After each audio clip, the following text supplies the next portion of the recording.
मित्रांनो, शालिनी भक्तिसागरमध्ये तुमचे मनपूर्वक स्वागत आहे. तर मित्रांनो, आज आपण या व्हिडिओच्या माध्यमाने ऐकणार आहोत श्रीमद भागवत पुराण रहस्य. तर कोणी चॅनलला नवीन आलं असेल तर लाल बटनवर सबस्क्राईब करा, ऑलवर क्लिक करा, जास्तीत जास्त जणांना शेअर करा. कुठून कोणत्या गावात तुम्ही माझा हा व्हिडिओ ऐकत आहोत आपल्या गावाची कमेंट्स करायला विसरू नका. श्री गणेशाय नमो नमः. वक्रतुंड महाकाय सूर्यकोटी समप्रभ निर्विघ्नं कुरु मे देव सर्व कार्येषु सर्वदा. ओम सरस्वती नमः. ओम गुरुदेव तुभ्य नमः. कुलदेवताय नमः. शांताकारं भुजगशयनं पद्मनाभं सुरेशं विश्वाधारं गगनसदृशं मेघवर्णं शुभं लक्ष्मीकान्तं कमलनयनं योगिर्भ्यानज्ञं वंदे विष्णुभववर सर्व लोकैकनाथं निवासं. श्री श्रीनिवासा की जय. कोल्हापुर महालक्ष्मी माता की जय. पद्मावती महालक्ष्मी माता की जय. ओम कृष्णाय वासुदेवाय हरये परमात्मने प्रणत क्लेशनाशाय गोविंदाय नमो नमः. गोविंदाय नमो नमः. तर मित्रांनो, तुमच्या बऱ्याच काही कमेंट्स आल्या, धन्यवाद, थँक्स. असाच माझा आत्मविश्वास वाढवण्यासाठी आणि माझ्या चॅनलला पुढे घेऊन जाण्यासाठी. तर बरेच काही कमेंट्स आहेत, पण थोड्या वाचते. बाकीच्यांना कमेंट्स दिलेल्या आहेत. ओम नमो भगवते वासुदेवाय नमः. ताई, आम्ही पारनेरवरून ऐकत आहोत. ताई, तुमचे खूप खूप धन्यवाद. ओम नमो भगवते वासुदेवाय नमः. ताई धन्यवाद. मुंबई भांडूपवरून ऐकत आहोत. थँक्यू ताई. तुम्ही किती छान सांगता. मला तर असे पुराण ऐकून माझे कान तर असे तृप्त होत, असे जाणू अमृत माझ्या कानातून माझ्या हृदयात प्रवेश होत आहे असे मला वाटत आहे. की अमृत कानाद्वारे हृदयात प्रवेश होत आहे असे त्यांना वाटत आहे. तर असेच वाटायला पाहिजे की आपण जे पुराण ऐकतो आहे कानाद्वारे अमृत आणि नंतर हृदयात घेतलं आणि आपलं ते अमृत जर आपण पिऊ तर आपल्याला मोक्षाचीच प्राप्ती होईल. 7 जन्मांच्या पापांपासून आपल्याला मुक्तीच मिळेल आणि आपल्या मुलांची काय होईल? प्रगतीच होईल. सर्व दूर जिकडे तिकडे प्रगतीच प्रगती आणि मान, प्रतिष्ठा, यश, कीर्ती, धनवान, ऐश्यवान, कीर्तिवान, समृद्धिवान, पुत्रवान, बलवान असे की कोणी बी बघत राहील आणि तोंडात बोट घालेन असे या पुराणांचा चमत्कार आहे. पुराण श्रवण करत राहा. अडथळे त्याचे दूर होतील. रस्त्यात जे दगड पडले आहे ना, बरोबर एक एक उचलून भगवंत गायब करतो आणि असे फुलं बिछून देईल. बघ जा. मग एवढं 100% गॅरंटीने सांगते. वेळ लागतो थोडा, 1 वर्ष, 2 वर्ष, 3 वर्ष, पण नक्की चांगले होते. हा मी सांगते माझा अनुभव. नागपूरवरून ऐकत आहे ताई शिव महापुराण. हर हर महादेव. गंगा हर हर. धन्यवाद ताई. मी तालुका पारनेर, गाव वडगाव, सावताल येथून ऐकत आहे. खूप छान सांगता ताई तुम्ही. खूप खूप धन्यवाद. तुमच्या कथा ऐकून खूप छान वाटते ताई.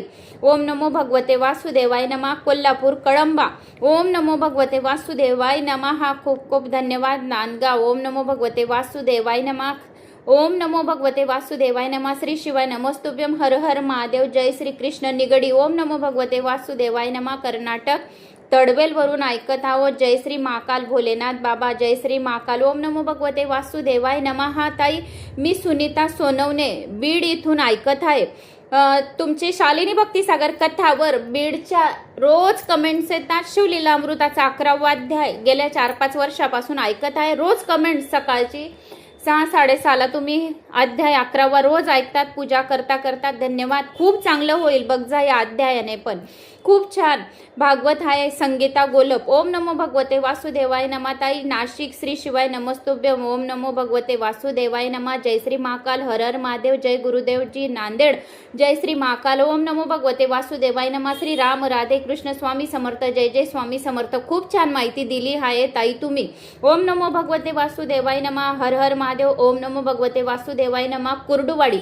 ओम नमो भगवते वासुदेवाय नमः. अमळनेर. जय श्री महाकाल. ओम नमो भगवते वासुदेवाय नमः. राधे राधे कृष्ण. ओम नमो भगवते वासुदेवाय नमः. पुरुषोत्तम महादेवाय नमः. ओम नमः शिवाय नमः. जय शीतला माता की जय. ओम नमो भगवते वासुदेवाय नमः. ओम नमः शिवाय. संभाजीनगर. जय श्री महाकाल. ओम नमो भगवते वासुदेवाय नमः. परभणी. श्री स्वामी समर्थ. धन्यवाद ताई. हर हर गंगे. हर हर गंगे. हर हर गंगे. धन्यवाद ताई. ओम नमो भगवते वासुदेवाय नमः. ओम नमः शिवाय. जय श्री महाकाल. ओम नमो भगवते वासुदेवाय नमः. संभाजीनगर. ओम नमो भगवते वासुदेवाय नमः. परभणी. ओम नमो भगवते वासुदेवाय नमः. जय माताजी. ओम दुर्गा देवी नमः. महालक्ष्मी नमः. ताई, मी शिवपुराण पुन्हा ऐकत आहे. पुणे वाघोली. अन्वी. ताई, खूप छान सांगत आहे तुम्ही. तुमच्या कथा मला खूप आवडतात ताई. मला स्वप्नात काळा साप दिसला, त्याचा काय अर्थ आहे? जय श्री महाकाल. पुणे वाघोली. अन्वीवरून बोलत आहे. स्वप्नात काळा साप दिसला म्हणजे धनप्राप्ती होणार आहे. कुठे तुमचे अडकलेले पैसे असतील, कोणी पैसे देत नसणार तर तुम्हाला ते पैसे घर बसल्या वापस आणून देणार आहे. काळा साप हा धनाचा राहतो. साप दिसणे, सापाचे बच्चे दिसणे, छोटे छोटे त्यांचे पिलं दिसणे अतिशय चांगले राहते. कुठून ना कुठून धनलाभ होणार आहे याचे हे संकेत आहे. तर काळा साप दिसला म्हणजे भगवान शिवशंकराला एक तुपाचा दिवा लावून द्यायचा आणि सांगायचं की जो काही कुठे अडकलेला तुमचा पैसा असेल, कोणतं काम होत नाहीये, या अचानक धनप्राप्ती होणार आहे, या काहीतरी तुम्हाला खुशखबर भेटणार आहे, हे जे काही शक्य नसणार तुमचं काम ते शक्य होणार आहे.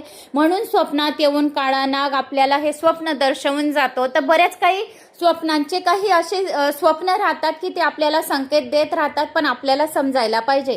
मला असं वाटतं की मी स्पेशल एक व्हिडिओ फक्त स्वप्नांचाच बनवू, पण वेळ कुठे मिळतो आहे. पुराणच वाचून घेऊ, मग स्वप्नांचे पण आपण व्हिडिओ बघून बनवूया.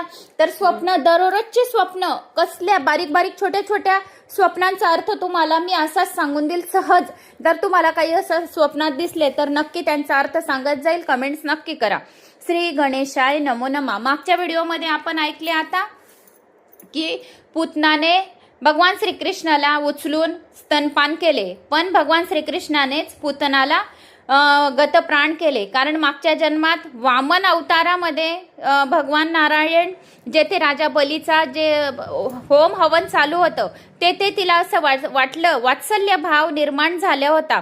तर मला असं वाटत होतं की याचा किती छान आहे दिसायला, तर हा माझा पुत्र पाहिजे. आणि ज्यावेळेस राजा बलीची अशी दुर्दशा केली त्यावेळेस तिच्या मनात शत्रुभाव सुद्धा जागला होता की याला क्रूर म्हणजे मारून टाकावा असं. तर हे वेर भावना दोघांना सोबत होते, म्हणून ती रत्नमाला पुढील जन्मी काय बनली? पुतना बनली. कोण होती ती?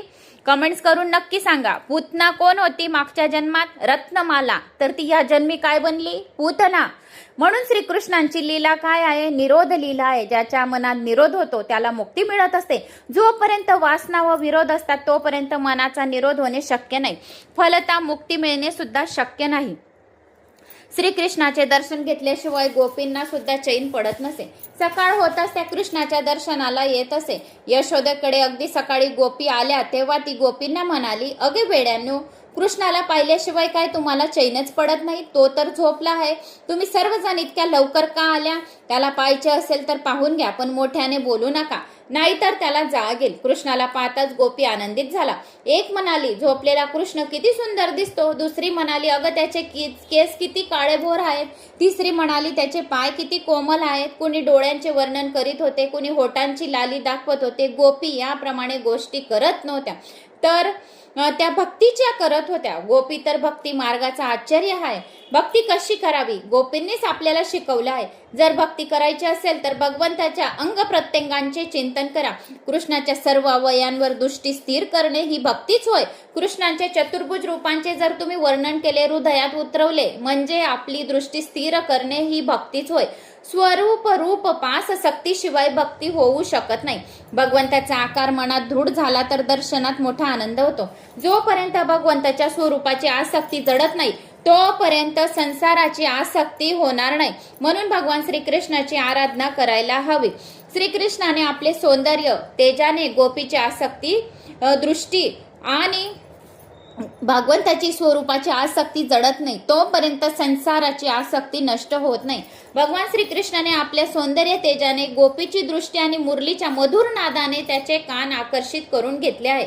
गोपी कृष्णाच्याच गोष्टी करत होत्या, कृष्णाच्या कथा ऐकत होत्या. कृष्ण कथेत, कृष्ण लीलेत जगाचा विसर पडत असतो. जो जगाचा विसर पाडतो त्यालाच भगवंत प्रसन्न होतो. म्हणून ज्या वेळेस आपण पूजा पाठ करतो, भगवंताचं स्मरण करतो, पूजा अर्चना करतो, त्यावेळेस संसाराचा विचार करायचा नाही. जो संसाराचा विचार करतो त्याला देव प्रसन्न होत नाही. पण ज्या वेळेस आपण कृष्ण कथेत करतो, कृष्णाचं गुणगान करतो, कृष्णाचं भजन करतो, त्यावेळेस आपल्याला जगाचा खरोखर विसर पडतो. कारण आपण आनंदाने नाचू लागतो. खूप वेळा मला पण होतो, भागवत पुराण ज्या वेळेस समाप्ती होते तर मी माझीच भगवान श्रीकृष्णाचे भजन करत जाते, टाळ्या वाजत जाते आणि नाचत जाते, तर तेव्हा जगाचा विसर पडतो. हा अनुभव मी स्वतः बघितला आहे. म्हणून भगवान म्हणतात की जी व्यक्ती माझे भजन करते व माझी सेवा करते तिच्यावर माझे प्रेम अतिशय जडलेले राहते. मी त्या भक्तांच्या सर्व इच्छा कामना पूर्ण करतो. भगवंताला घरात आणून नेहमी उत्सव करीत राहाल. तर भगवंत नेहमी तुमच्या घरीत राहतील. तुम्ही नेहमी भजन कीर्तन संध्याकाळच्या वेळेस लावावे तर भगवान आपल्या घरातच राहतात. भगवान श्रीकृष्ण तर उत्सव प्रिय आहे. उत्सवाच्या दिवशी मन शक्ती व वाणी यांचा सदुपयोग करावा. भगवंताचे स्मरणही दिवसभर करत राहा. ज्याची वाणी दिवसभर भगवंताचं स्मरण करत राहते त्याच्या वाणीवर पाप राहत नाही. सरस्वती माता विराजमान राहते. म्हणून या जिभेवर आपण केव्हाही चांगल्या गोष्टी बोलाव्या, कमी बोलाव्या, हळूवार बोलाव्या. कारण का कमी का बोलाव्या याच्या कारणाने की जर आपण काही गोष्ट बोलतो चांगली तर ती त्वरित होते आणि काय म्हणतो आपण मी आत्ताच बोलली बघ झालं की असं. तर कमी बोलणार तर माता सरस्वती आपल्या जिभेवर विराजमान राहील आणि आपल्या इच्छा लवकरात लवकर पूर्ण होईल. आपल्या मुलांसाठी आपणच चांगलं बोलू शकतात. म्हणून चांगलं चांगलं बोलायचं. माझ्या घरात खूप चांगलं होत आहे, आता पुढे पण खूप चांगलं होणार आहे, प्रभूची मला खूप साथ आहे, मी खूप पॉझिटिव्ह विचार करत आहे, माझ्यामध्ये खूप शक्ती आहे आणि भगवंताची एक शक्ती मला आधार देत आहे असं बोलत राहा. शरीरामध्ये इतकी शक्ती वाढेल की तुम्हाला कमजोर कधीच वाटणार नाही. म्हणून भगवंत दिवसभर बोलायचं की भगवंताच्या शरणमध्ये आहो आम्ही, भगवंत आमचा दिवसभर रक्षा करतो, भगवंत आमच्या सोबतच आहे, भगवंत आमच्या हृदयातच आहे. असे जर बोलले तर आपले कार्य लवकर सिद्ध होतात आणि भगवंत आपल्या घरातच राहतो. उत्सवाच्या दिवशी प्रभू सेवेत देहाचाही विसर पडला पाहिजे. या दिवशी आपल्या डोळ्यातून 2 अश्रू पडले नाहीत तर मग उत्सव करणं व्यर्थ आहे असे समजावे. म्हणजे जर आपण भजन कीर्तन मध्ये जर नाचत आहे आणि ज्या वेळेस आपले डोळे पाणावले तर असं समजावं की आपलं भजन कीर्तन आपल्या कथा स्वीकार केल्या भगवंताने. केव्हा केव्हा आपल्याला रडू येतं कथा ऐकताना, कथा वाचताना, या केव्हा केव्हा कारणास्तव कोणाची कमेंट्स पण वाचली तर हृदय भरून येतं.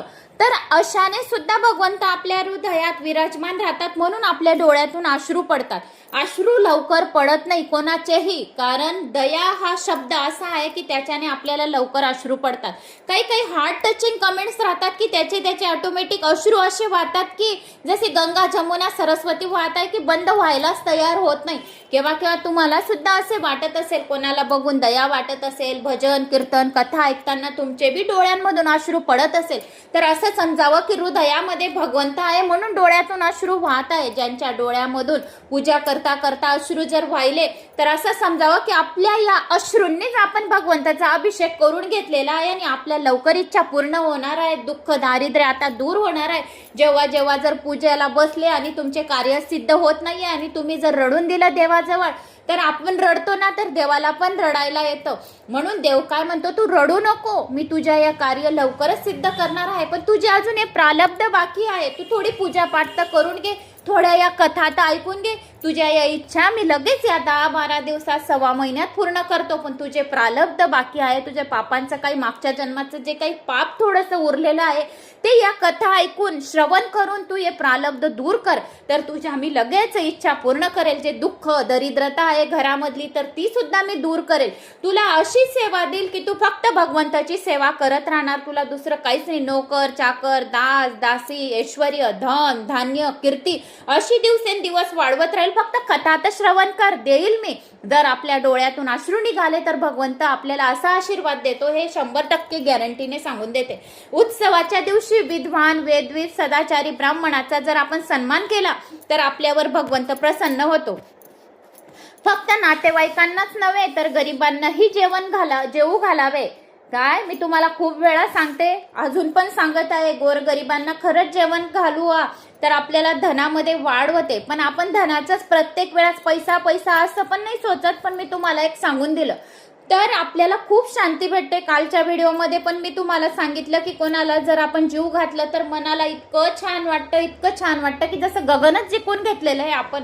कोणाला भुकेल्याला तहान आल्या जर आपण त्याची भूक आणि तहान जर जाणीव केली तर खरंच खूप चांगलं वाटतं. आणि अजून आपल्याला शक्ती देवो भगवंत.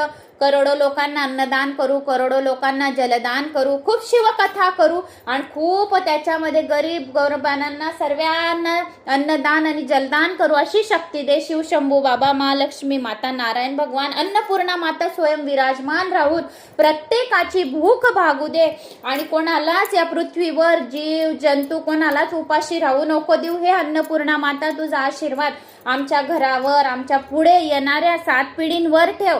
जसं आमच्यावर तू आता ठेवलेला आहे, आम्हाला रोज तू पंचपक्वान्न खायला देत आहे, घरात अन्नधन्य धान्याने भरलेले आहे, तसे माझ्या येणाऱ्या नातू पंतू जंतू सर्वांना, सर्व 7 पिढ्यांपर्यंत आणि 71 पिढ्यांपर्यंत सर्व पितृ पण आमचे संतुष्ट राहो. आणि काही चूक भूल आमच्या मुलांनी जर होत राहील आणि जर आता बी झाली असेल माझ्याने काही, तुमच्याने काही, तर आमच्या चुका पोटात घाल अन्नपूर्णा माता, आणि पोटभर अन्न सर्वांना दे या सृष्टीवर आणि घरात. माझ्या दाराशी कोणी पण येवो तर तो कधी भुकेला न जावो, अशी तू आम्हाला आशीर्वाद दे. खूप शक्ती दे, एवढी शक्ती दे, एवढी शक्ती दे की सर्वांना खूप अन्नदान जलदान करू, अशी शक्ती दे अन्नपूर्णा माता. तर असे रोज बोलावे, गोरगरिबांना रोज जेवण घालावे आणि जेवू घालावे. गरिबांना संतुष्ट केल्याने प्रभू संतुष्ट होतात.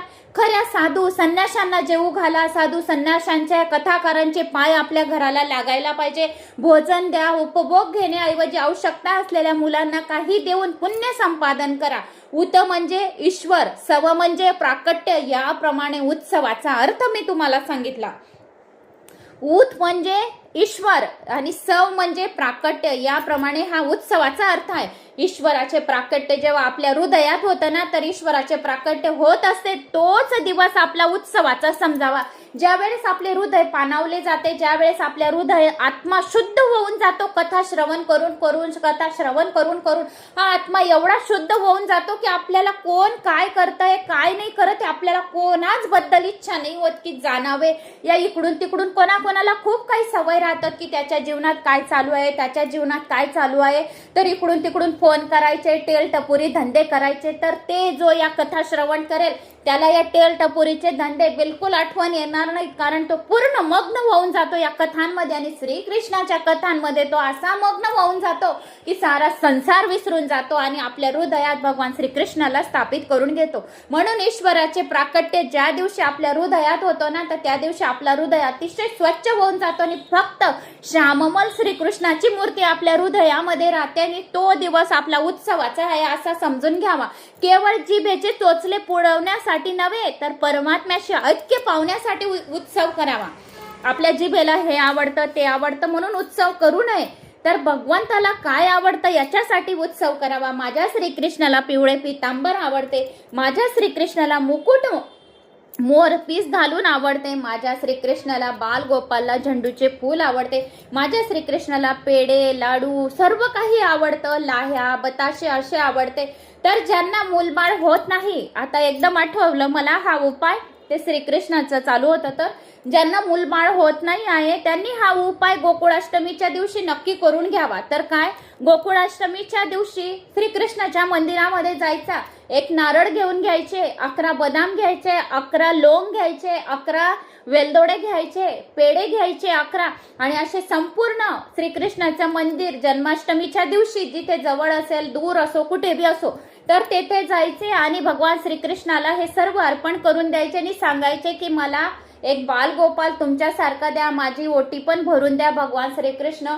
तर काही मन्नत थोडीशी 5 नारळ चढवेल या काही यथाशक्ती तुमच्याने जे होईल तसं बोलून यायचं, पण परत लगेच तुम्हाला पुढच्या वर्षाच्या गोकुळाष्टमीच्या दिवसापर्यंत तुमच्या घरात नक्की पाळणा हालेल. हा उपाय नक्की करून बघायचा. भगवान श्रीकृष्णाच्या जन्माष्टमीच्या दिवशी त्यांना जे मिश्री माखन आवडते, तुलसी पत्ता दळ टाकून अर्पण करावे, गोपाल सहस्त्र नावाचं पठण करावं. या दिवशी भगवान श्रीकृष्णांना चरणामृत पाणी ज्या मैलाला संतान नाही होत तर भगवान श्रीकृष्ण बाळकृष्णाला चांगले धुवून घ्यायचे आणि भगवान श्रीकृष्णाच्या नावाचा मंत्राचा जप करत करत ओम नमो भगवते वासुदेवाय नमः या मंत्राचा सुद्धा जप केला. ओम श्रीकृष्णाय नमः, वासुदेवाय नमः, खूप सारे भगवान श्रीकृष्णाचे मंत्र आहेत.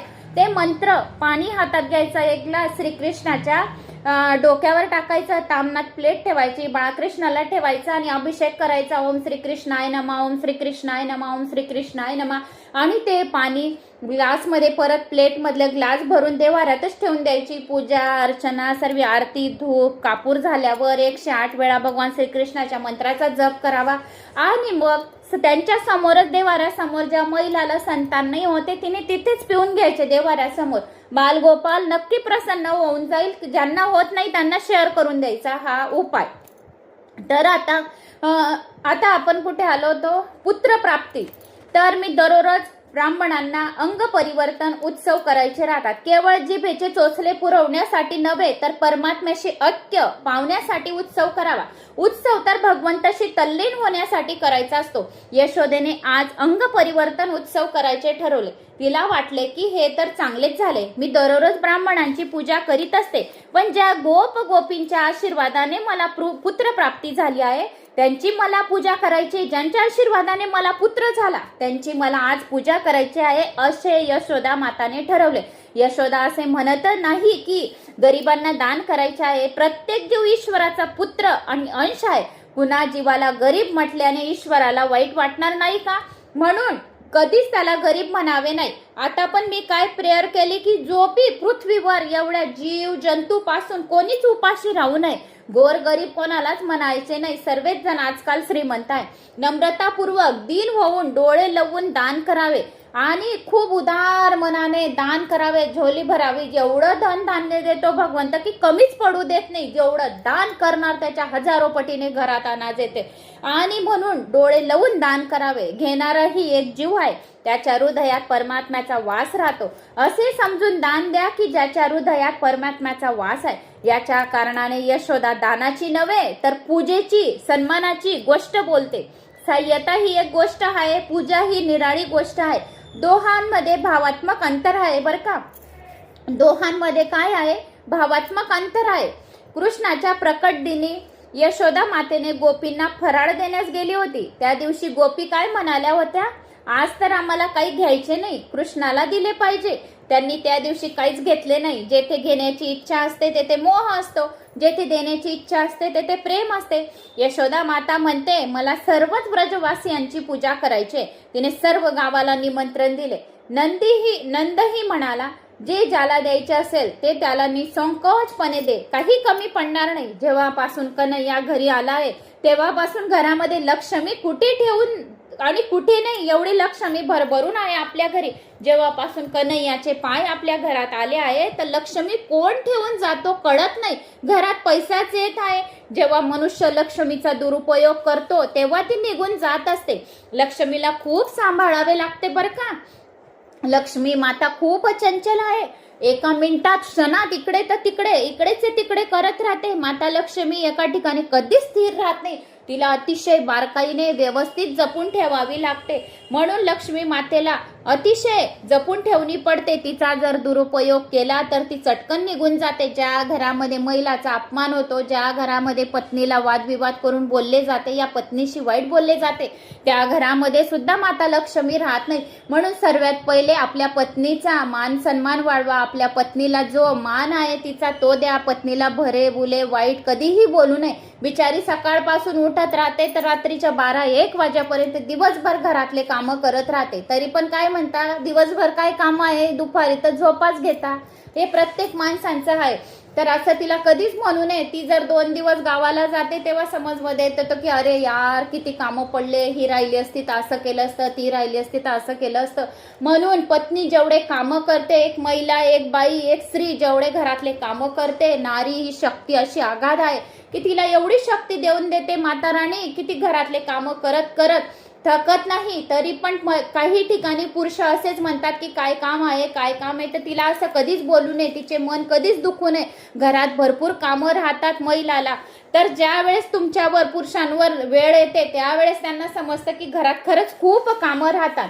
म्हणून महिलाचा कधीच अपमान करू नये. महिलेला मान प्रतिष्ठा द्यावी. घरात तिला आनंद वातावरण राहू द्यायचं. तिची स्तुती करावी. ज्या घरामध्ये बायकोची स्तुती होते त्या घरामध्ये माता लक्ष्मी सहज येते. तिला आमंत्रणाची जरूरत नाहीये.